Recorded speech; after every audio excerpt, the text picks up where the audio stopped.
3 weeks before my scheduled craniotomy to remove a brain tumor, I sat in the pre-surgical consultation room at Metropolitan General Hospital with my parents. The neurosurgeon had just finished explaining the risks. Potential paralysis, speech complications, memory loss, and a 5% chance I might not wake up at all. "So when can we schedule this?" I asked, my voice steady despite the tremor in my hands. Dr. Martinez checked his calendar. "Given the tumor's growth rate, I'd recommend we operate within the month. The sooner, the better." My mother shifted uncomfortably in her chair. "Isn't this a bit rushed? I mean, how serious can it really be?" "Mrs. Chen, your daughter has a meningioma pressing against critical brain tissue. Without surgical intervention." "But people get headaches all the time," Dad interrupted. "She's always been dramatic about her health. Remember when she thought she had appendicitis and it was just gas?" I felt the familiar burn of embarrassment creep up my neck. "Dad, that was when I was 12. "The pattern's still there, sweetie," Mom said, patting my arm condescendingly.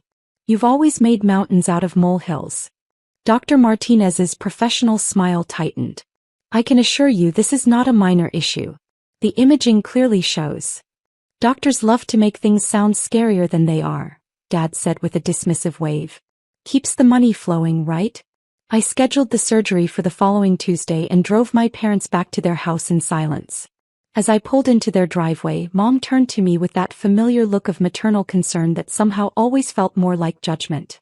"Honey, we've been talking and we really think you should get a second opinion. Maybe even a third. This whole brain surgery thing just seems so extreme. The tumor showed up on 3 separate MRIs, Mom." "But you seem fine," Dad added. "You're working, you're functional. Why put yourself through unnecessary surgery?" I wanted to tell them about the daily headaches that felt like ice picks behind my eyes. About how I'd been quietly documenting my increasingly frequent memory lapses and the episodes where words would temporarily disappear from my vocabulary. About the morning I woke up and couldn't remember my own address for 30 terrifying seconds. Instead I said, "The surgery is scheduled. I'll need someone to drive me home afterward." "We'll see," Mom replied. "Your father has that golf tournament and I promised Susan I'd help with her garage sale." "It's brain surgery." "It's minor surgery," Dad corrected. "You said so yourself." I hadn't said that. I'd never said that. The build-up. The week before surgery, I tried calling my parents twice to confirm the pickup arrangements. Both calls went to voicemail. When I finally reached them, Dad sounded annoyed. "Look, sweetheart, we're not doctors. We don't really understand all this medical stuff. Why don't you just take an Uber?" "An Uber? From brain surgery? It's outpatient, right? You'll be fine." It wasn't outpatient. I'd be in the hospital for at least 3 days, possibly longer depending on complications. I'd given them all this information multiple times, but somehow the details never seemed to stick. My brother Michael called that Sunday. "Mom says you're having some minor procedure done this week." "It's not minor, Mike. It's a craniotomy." "Right, but she said it's like getting a tooth pulled or something. Anyway, I can't make it up there. Busy week at work." I realized then that my family had collectively decided my surgery was an inconvenience rather than a medical crisis. The narrative had been set. Sarah was being dramatic again, making a big deal out of nothing, seeking attention through medical theatrics. By Monday evening, I still had no confirmed ride home from the hospital. I called my parents one more time. "We'll try to make it," Mom said. "But honestly, if it's as minor as you keep saying, maybe you should just plan to get yourself home."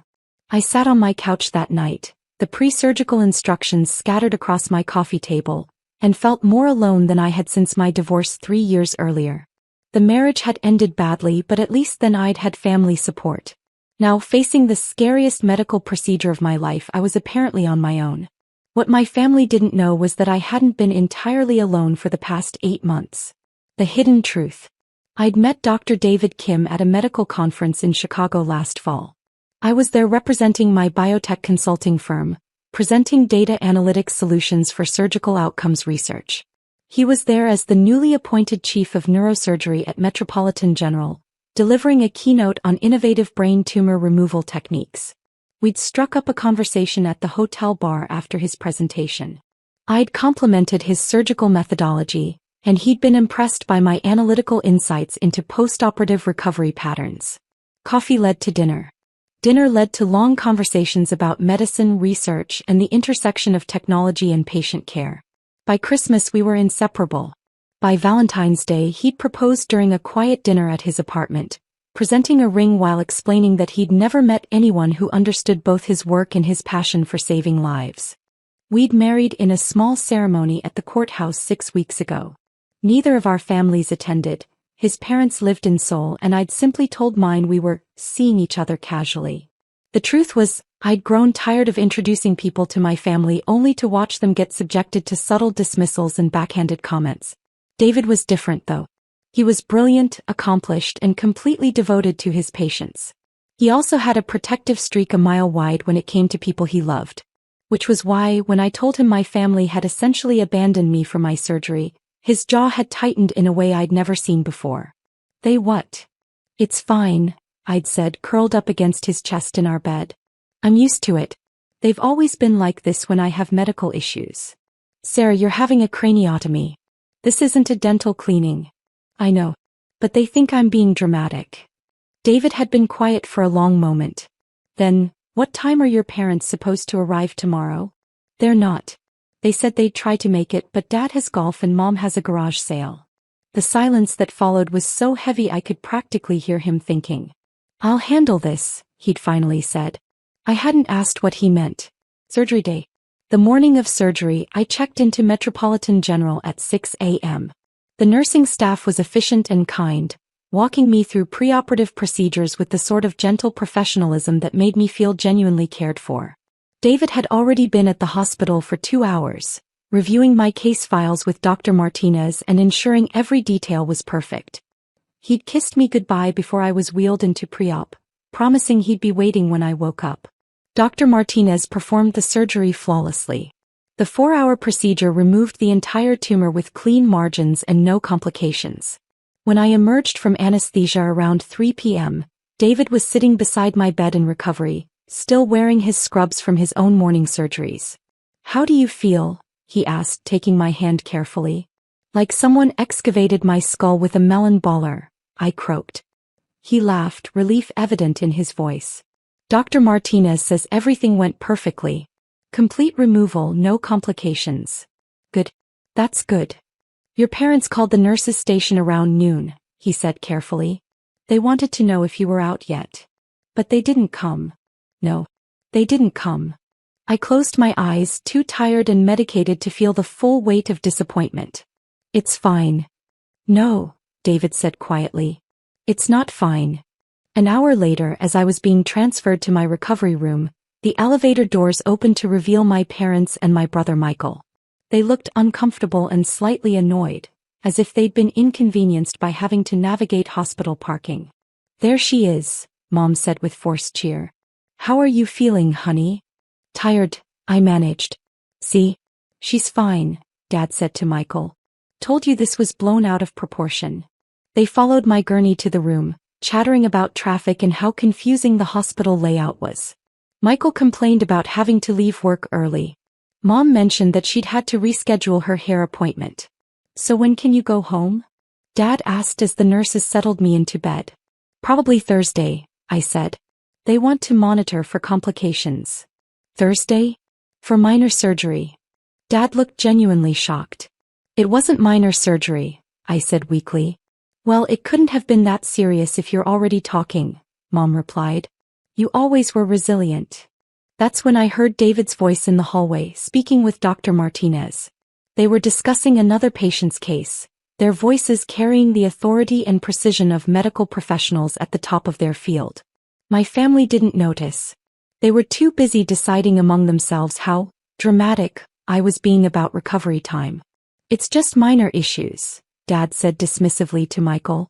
"She'll probably be back to work next week." "Stop being so dramatic about everything," Mom added, straightening my blanket with the sort of aggressive care that felt more like criticism. That's when the door opened and David walked in. The revelation. He was still wearing his surgical scrubs, but now he had his white coat over them, the one with David Kim MD Chief of Neurosurgery, embroidered in blue thread.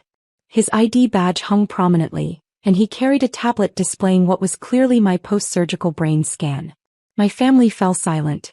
David's eyes swept the room, taking in my parents' uncomfortable expressions and Michael's confused face. When he spoke, his voice carried the unmistakable authority of someone accustomed to life-and-death decision-making.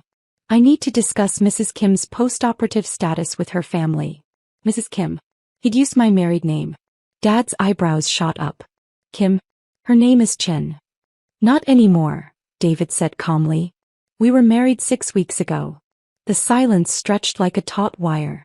Now, David continued, his voice taking on the tone I'd heard him use with incompetent residents, I understand there's been some confusion about the severity of this procedure. He moved to the wall-mounted screen and pulled up my brain scan, the images crisp and detailed in black and white. This was a craniotomy to remove a grade 2 meningioma that had grown to 3.2 centimeters, he said, pointing to the images with clinical precision. The tumor was pressing against the temporal lobe, causing increasing intracranial pressure and threatening critical brain functions. My mother's face had gone pale. We didn't realize. Without surgical intervention, this tumor would have continued growing until it caused seizures, permanent brain damage or death, David continued. The procedure involved opening the skull, carefully separating the tumor from healthy brain tissue, and removing it entirely while avoiding damage to surrounding neural pathways. He turned from the screen to face my family directly. This was not minor surgery. This was not an outpatient procedure. This was complex neurosurgery that required 4 hours in the operating room and a multidisciplinary surgical team. Dad cleared his throat. Well, Sarah always. Sarah always what? David's voice had dropped to a dangerously quiet level. She tends to exaggerate medical issues, Dad finished weakly. The temperature in the room seemed to drop 10 degrees. Let me make sure I understand, David said, his words precise as surgical instruments. Your daughter was diagnosed with a brain tumor, scheduled for craniotomy, and you believed she was exaggerating. We just thought. Mom started. You thought wrong, David cut her off. And because you thought wrong, your daughter faced major surgery without family support. She arranged her own transportation home.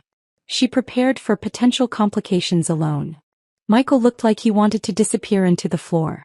We didn't know it was serious. She told you it was serious. Her neurosurgeon told you it was serious. The hospital documentation clearly outlined the risks and recovery requirements. David's voice remained clinically calm, but there was steel underneath.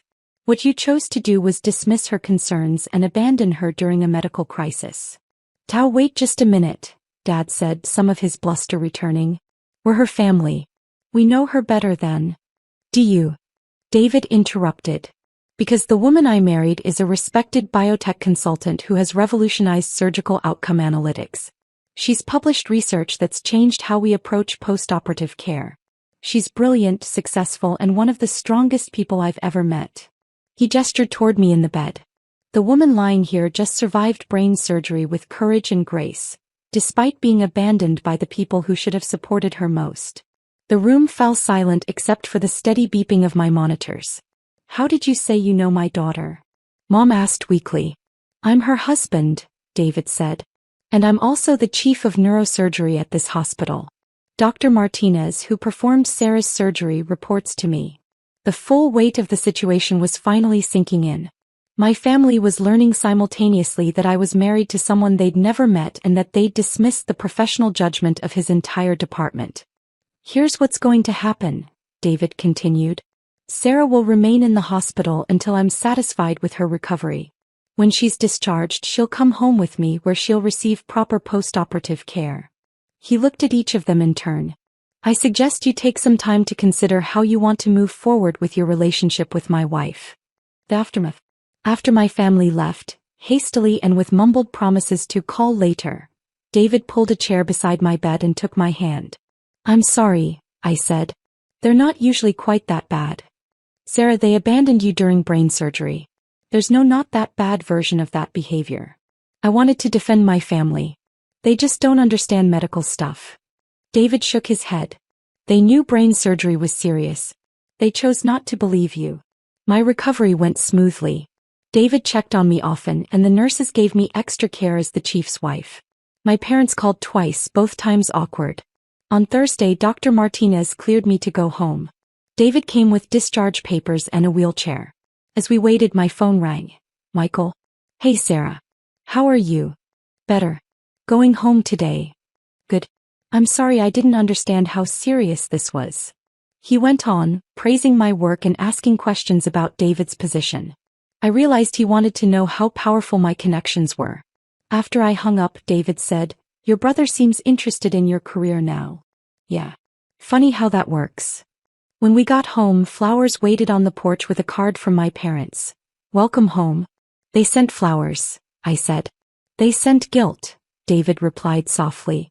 Inside, he made me tea while I got a text from Mom. "Hope you're feeling better. Can we meet your husband soon?" I showed David. "What do you want to do?" he asked. "I want to heal first. Then maybe we'll see if they've changed." "You don't owe them forgiveness," he said gently. "You owe yourself care and respect." 6 months later. The MRI was clear. No tumor, no headaches, and only a faint scar. My family was polite now. They asked about my work, respected David, and avoided dismissing me. Michael even asked for my help on projects. The biggest change was in me. Living with David showed me what real respect looked like. I learned to set boundaries. When Mom told me to tone down my success, I said calmly, "That's not my responsibility." When Dad joked about my dramatic health concerns, David cut in. Sarah's concerns were valid. Dad fell silent. The surgery saved more than my life. It showed me who truly stood by me, and it gave me strength I didn't know I had. The old, dismissed Sarah was gone. In her place was a woman who knew her worth, strong, respected, and loved.